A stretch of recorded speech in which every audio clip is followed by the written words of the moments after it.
नमस्कार, मी ओटी सर. आपण वर्ग 10वा जॉग्रफीचे जेव्हा आपण गोष्ट करतो, ऑलरेडी चॅप्टर नंबर 1, 2, 3 आणि 4 याच्यामध्ये आपण डिस्कस केलेलं आहे. आपण जर माझ्या चॅनलवर नवीन असाल तर सोशल या चॅनलवर तुम्ही विजिट करा.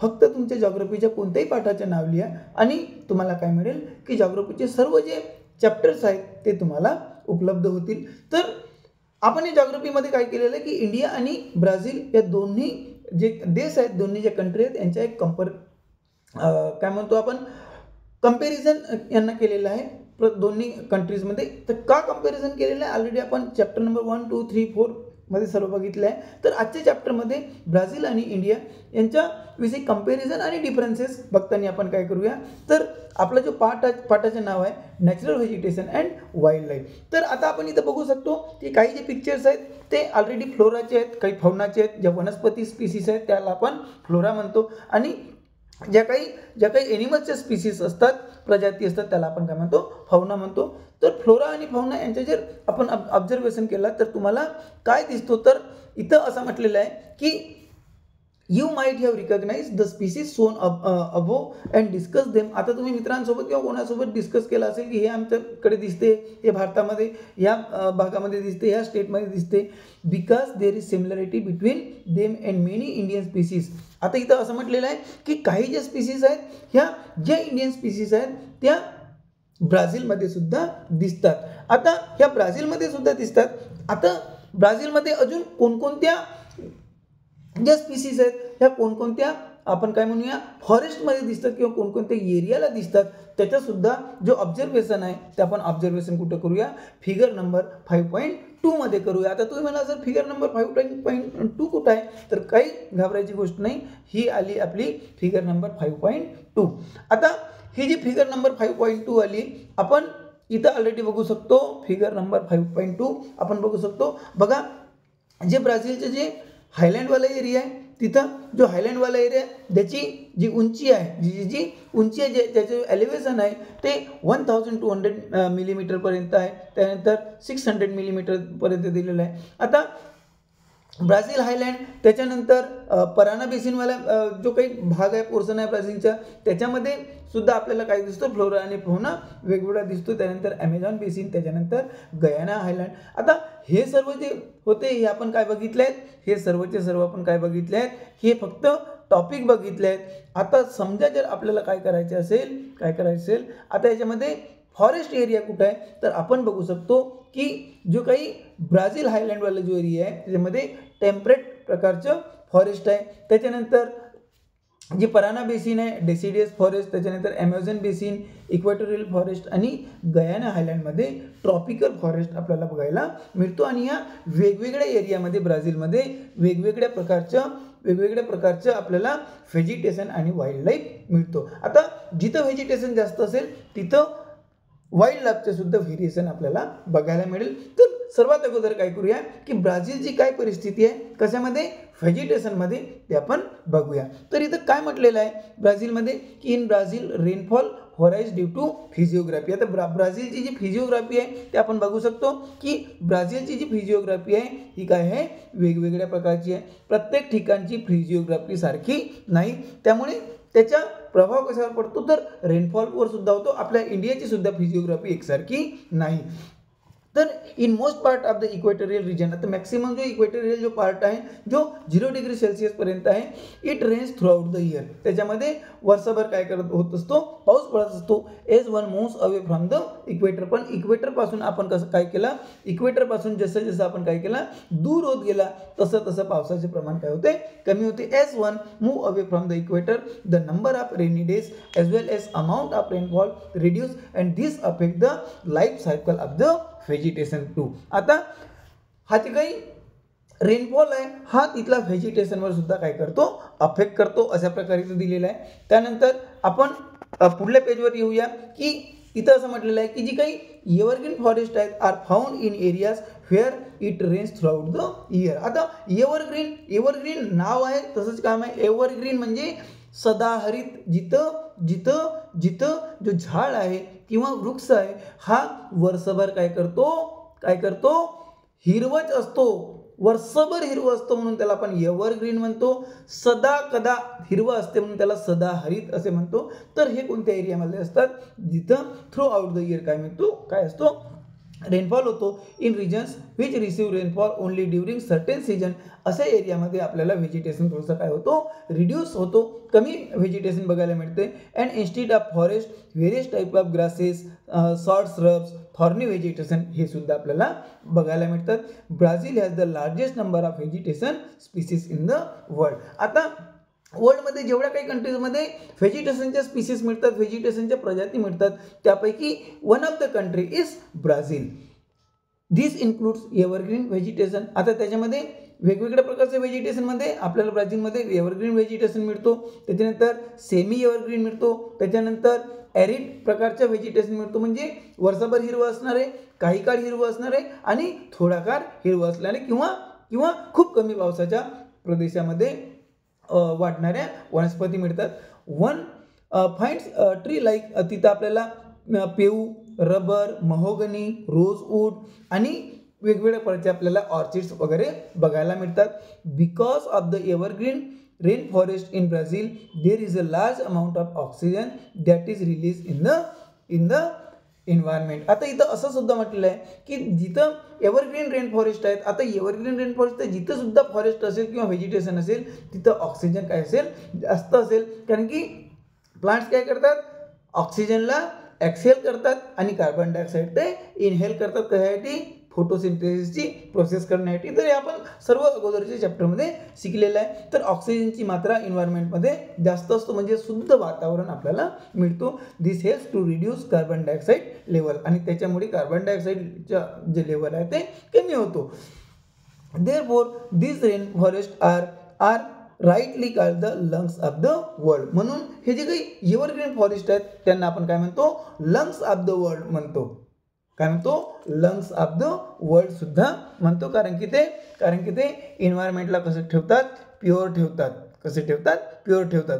त्यानंतर इथं बघा आपल्याला सर्व काही आपल्याला काय मिळेल की परिस्थिती वगैरे बघायला मिळेल. आता कुठली परिस्थिती बघितली, ब्राझीलची बघितली. आता आपण परिस्थिती कुठली बघूया, इंडियाची बघूया. आता याच्यामध्ये आपण बघू शकतो की वेगवेगळ्या प्रकारची वनस्पती आपल्याला दिसून येते. जसं तिथं जे आपल्याला वेगवेगळ्या प्रकारचे फॉरेस्ट मिळाले, कोणकोणते फॉरेस्ट मिळाले, टेम्परेट फॉरेस्ट मिळाले, डेसिडिएट फॉरेस्ट मिळालं, इक्वेटोरियल फॉरेस्ट मिळालं, ट्रॉपिकल फॉरेस्ट मिळालं. इथं कोणकोणते भारतामध्ये आहेत फॉरेस्ट, तर एव्हरग्रीन फॉरेस्ट आपण इंडेक्समध्ये बघू शकतो, डेसिडियस फॉरेस्ट आहेत. आता हे जे एव्हरग्रीन फॉरेस्ट कुठं आहेत ते सुद्धा आपल्याला इथं दिलेलं आहे, हे एव्हरग्रीन फॉरेस्ट.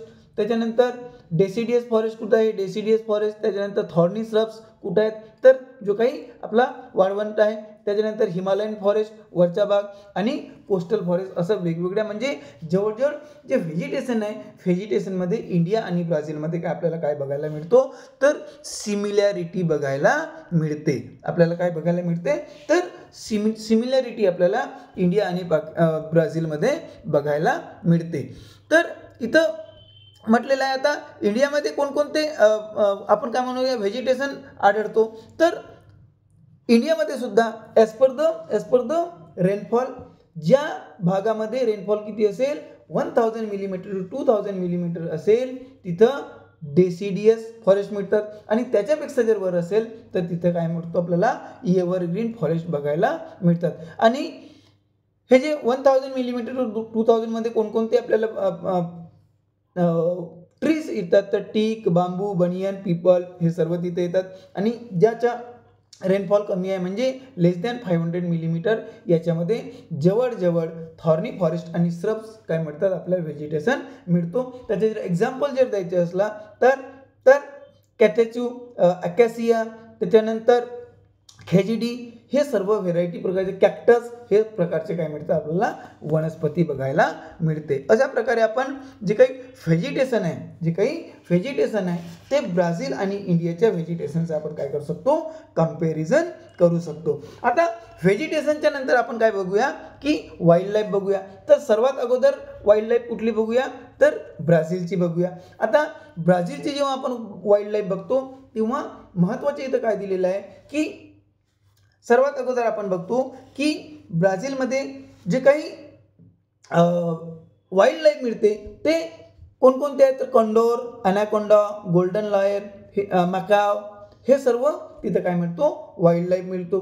त्याच्यानंतर वेगवेगळ्या प्रकारांमध्ये आपण जर बघितलं तर हे कोणकोणत्या याच्यामध्ये मिळलं, जसं आपण कॉन्डॉरची जर बात केलं तर नदन जो काही पोर्शन आहे कशाच्या ब्राझील, तर त्याच्यामध्ये हे आपल्याला काय मिळतो वाईल्ड लाईफ मिळतो. त्याच्यानंतर एनाकोंडा जर आपण म्हणतो तर जो काही एनाकोंडाची जर गोष्ट केली तर पेंटागॉन एरियामध्ये तर आपल्याला बघायला मिळते. त्यानंतर गोल्डन लाईन टॅमरिन जो काही आपण काय म्हणतो ॲनिमल आहे तो आपल्याला नदन ब्राझीलमध्ये बघायला मिळतो. त्यानंतर आपण जर मकावची गोष्ट केली तर मकाव हा ईस्टर्न ब्राझीलमध्ये बघायला मिळतो. अशा प्रकारे आपल्याला तिथं सुद्धा वेगवेगळ्या प्रकारची आपल्याला काय मिळतो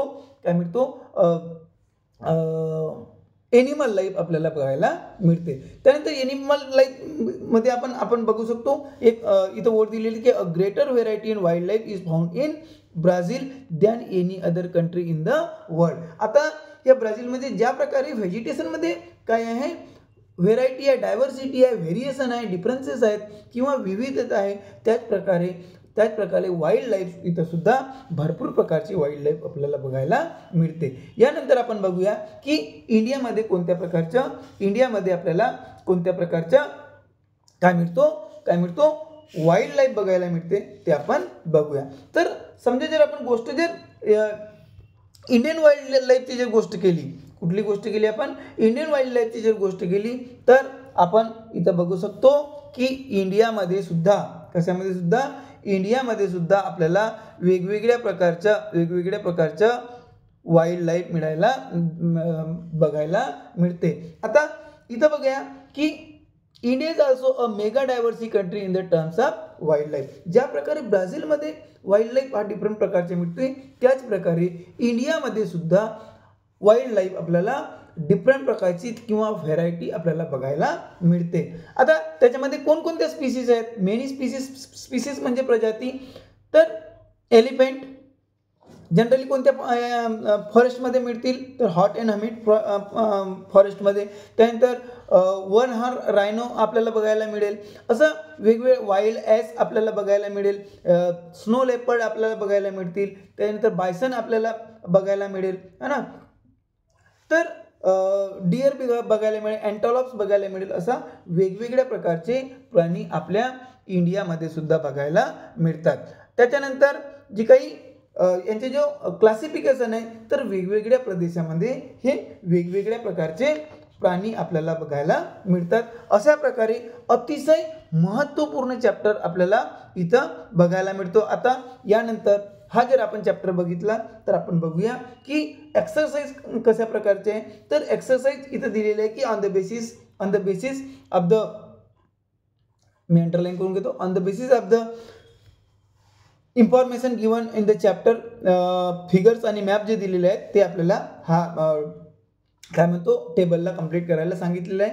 तर इथं दिलेलं आहे की सर्वात अगोदर टाइप्स ऑफ फॉरेस्ट आहे, त्यानंतर त्याचे कॅरेक्टरिस्टिक दिलेले आहेत, इंडियाचा रिजन कोणता आहे आणि ब्राझीलमधला रिजन कोणता आहे तर आपल्याला दिलेला आहे. तर पहिला जो ट्रॉपिकल फॉरेस्ट आहे याचे कॅरेक्टरिस्टिक्स काय आहेत तर त्याचे जे ट्रॉपिकल फॉरेस्ट आहे त्याचे जे पानं असतात ते कसे असतात ब्रॉड असतात, ठीक आहे. त्याच्यानंतर इंडियाच्या कोणत्या रिजनमध्ये बघायला मिळतात तर जनरली अंदमान आणि निकोबार आयलंडमध्ये आपल्याला हे ट्रॉपिकल फॉरेस्ट बघायला मिळतात. त्यासोबतच आसामचा काही प्रदेश आहे किंवा वेस्टर्न घाट आहे इथं आपल्याला बघायला मिळतात. समजा जर आपण गोष्ट कोणाची केली ब्राझीलची जर गोष्ट केली तर गयाना हायलँडमध्ये आपल्याला ट्रॉपिकल फॉरेस्ट आपल्याला सर्वात जास्त बघायला मिळतात. त्याच्यानंतर समजा जर सेमी एरिड थॉर्नी व्हेजिटेशनची जर आपण जर कॅरेक्टरिस्टिक बघितलं तरी तर आपल्याला 2 कॅरेक्टरिस्टिक लिहायला सांगितलं आहे.